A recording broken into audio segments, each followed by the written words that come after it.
Assalamualaikum warahmatullahi wabarakatuh. Selamat pagi Pak Nandi dan teman-teman semuanya. Di sini kami kelompok 8 akan menjelaskan poin yang berjudul penerapan nilai-nilai Pancasila dalam aspek pendidikan di Indonesia. Sebelumnya, izinkan kami memperkenalkan diri. Di sini kelompok kami beranggotakan 6 orang. Yang pertama ada Naisha Azahra atau Nancy sebagai Ranger Pink. Yang kedua ada Clarissa Niswa Ardelia Yarisa sebagai Ranger Kuning. Yang ketiga ada Darjah Filsafah atau Safa sebagai Ranger Hijau. Yang keempat Anida Zahra atau Nida sebagai Ranger Merah. Yang kelima ada Audia Syahcintarania atau Audi sebagai Ranger Biru. Yang keenam ada saya, Din Safira Iza Asyari sebagai sebagai Dino Kuning. Oke. Di sini kita akan kita akan membahas bagaimana tentang pentingnya penerapan nilai-nilai Pancasila dalam dunia pendidikan. Nah, Pancasila itu bukan cuma sebagai dasar negara. Pancasila itu juga bukan cuma simbol, tapi juga pencerminan karakter bangsa kita. Lewat pendidikan, kita bisa membentuk generasi yang gak cuma pintar, tapi juga bisa punya karakter yang kuat dan bisa berkontribusi buat masyarakat. Di sini kita akan bahas penerapan nilai-nilai Pancasila dalam aspek pendidikan di Indonesia, mulai dari sila pertama yang bakal dijelasin oleh Risa atau Ranger Kuning. Boleh, Risa? Baik, terima kasih, Din. Untuk penerapan nilai-nilai Pancasila, sila yang pertama yaitu ketuhanan yang Maha Esa dalam aspek pendidikan. Yang pertama, dalam pelajaran agama di sekolah mengajarkan agama sesuai dengan keyakinan siswa, agar siswa dapat memahami dan mengekspresikan iman mereka. Contohnya, di dalam sekolah adanya kelas agama untuk siswa yang beragama Islam, Kristen, Katolik, Hindu, Buddha, dan Konghucu. Lalu yang kedua, guru dan staf di sekolah haruslah menjadi teladan yang baik dalam menerapkan nilai-nilai agama ini. Selanjutnya, yang ketiga, sekolah perlu menyediakan fasilitas tempat ibadah sesuai dengan keyakinan siswa tersebut. Selanjutnya yaitu selanjutnya yaitu di sekolah mengajarkan siswa untuk menghargai keyakinan orang lain. Contohnya dalam kegiatan lintas agama untuk meningkatkan pemahaman seperti diskusi atau festival budaya. Lalu yang terakhir, membiasakan siswa berdoa sebelum pelajaran dan menghormati waktu ibadah. Contohnya, doa bersama sebelum mulai kelas dan memberikan waktu istirahat khusus untuk. Oke, sudah, Risa. Ya, sudah. Oke, selanjutnya sila kedua akan dijelaskan oleh Sa. Apakah sudah terlihat, teman-teman? Sudah, Din. Terdengar nggak suara aku, suara saya? Sudah terdengar, Safa. Baik, terima kasih, Din. Saya di sini mau bacain tentang sila kedua. Sila kedua itu adalah pencerminan dari masyarakat di negara Indonesia. Kalau masyarakat di negara Indonesia ini uh, sangat menghormati dan memperlakukan manusia secara adil serta beradab seperti di sila kedua kemanusiaan yang adil dan beradab. Nah, kemanusiaan yang adil dan beradab ini juga mengimplementasikan tentang pendidikan yang adil dan beradab di Indonesia. Contohnya itu membangun prasarana pendidikan yang merata di seluruh daerah di Indonesia, lalu memberikan pendidikan yang layak kepada seluruh anak-anak di Indonesia, tidak membeda-bedakan latar belakang mahasiswa, siswa, dan para guru, mendengarkan dan menghormati perbedaan pendapat saat diskusi dan bermusyawarah, lalu menolong teman yang kesulitan sekali lagi tanpa membeda-bedakan latar belakangnya, dan membagi tugas secara adil dan merata kepada setiap anggota kelompok saat sedang ada tugas kelompok. Baik, terima kasih dari saya. Sekian. Kembali kepada moderator. Oke, terima kasih, Safa. Nah, selanjutnya nih ada sila Terima ketiga yang akan dibacakan oleh Audi. kasih. Oke, sebelumnya apakah suara saya terdengar? Sudah, Audi.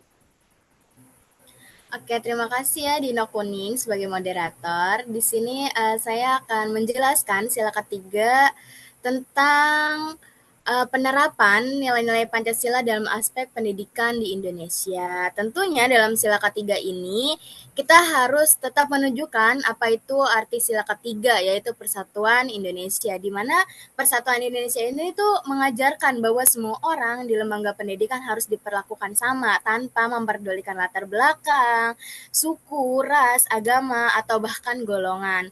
Nah, ini artinya Persatuan Indonesia dalam dunia pendidikan harus memiliki inklusivitas atau semua orang harus diterima tanpa diskriminasi. Jadi siapapun yang bisa masuk dan belajar bersama di lembaga pendidikan tanpa harus memandang latar belakang, budaya, ras, suku, dan agama.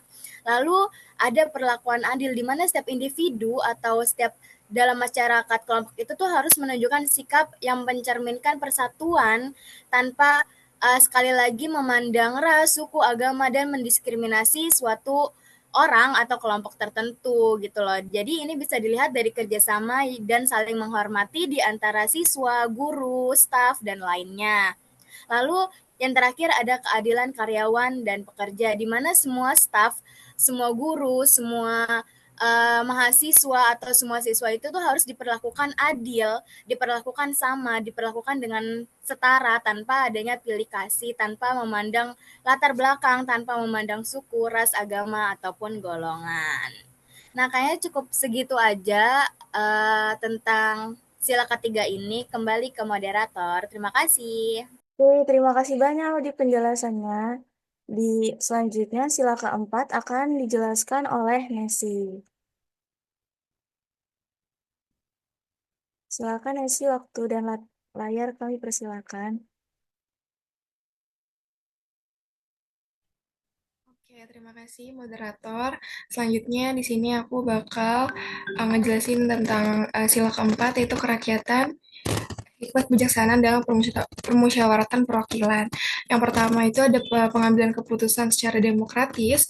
Di sekolah, siswa diajarkan untuk menghargai proses demokrasi melalui kegiatan seperti pemilihan ketua kelas atau pengurus organisasi siswa intrasekolah atau OSIS. Proses ini dilakukan dengan memberikan hak kepada setiap siswa untuk memilih dan dipilih, mencerminkan prinsip perwakilan dan musyawarah dalam demokrasi. Terus yang kedua ada musyawarah dalam penyelesaian masalah. Di dalam lingkup sekolah, penerapan musyawarah dalam pengambilan keputusan terlihat saat ada konflik atau perbedaan pendapat. Guru sering mengajarkan penyelesaian konflik melalui musyawarah untuk mencapai mufakat, sehingga siswa belajar pentingnya kerjasama dan hikmat kebijaksanaan dalam mengatasi masalah. Jadi secara keseluruhan, sila keempat Pancasila diterapkan di sekolah melalui pembiasan hidup berdemokrasi, menghormati musyawarah, dan mengutamakan kepentingan bersama.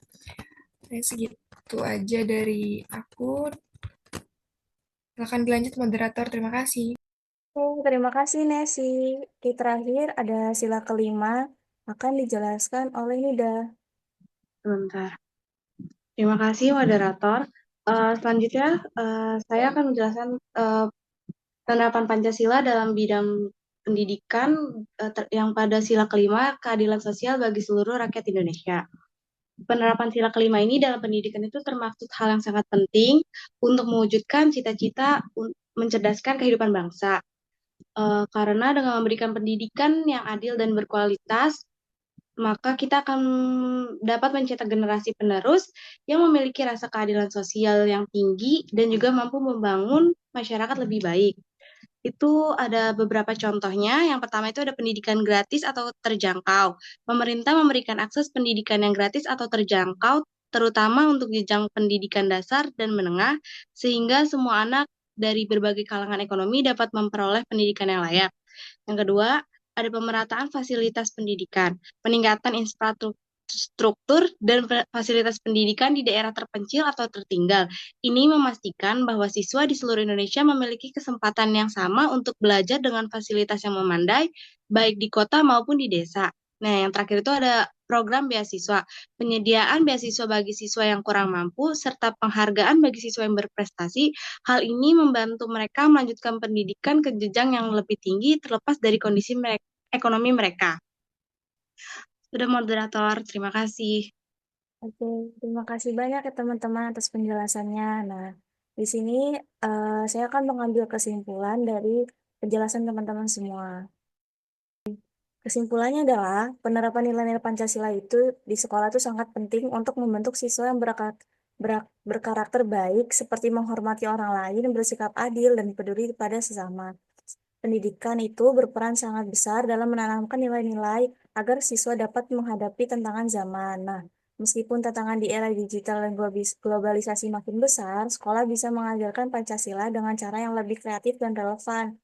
Dengan begitu, siswa itu dapat memahami dan menerapkan nilai-nilai Pancasila dalam kehidupan sehari-hari, baik di sekolah maupun di masyarakat. Nah, sekian dari kelompok kami, kurang lebihnya mohon maaf. Wassalamualaikum warahmatullahi wabarakatuh. Waalaikumsalam warahmatullahi wabarakatuh. Terima kasih.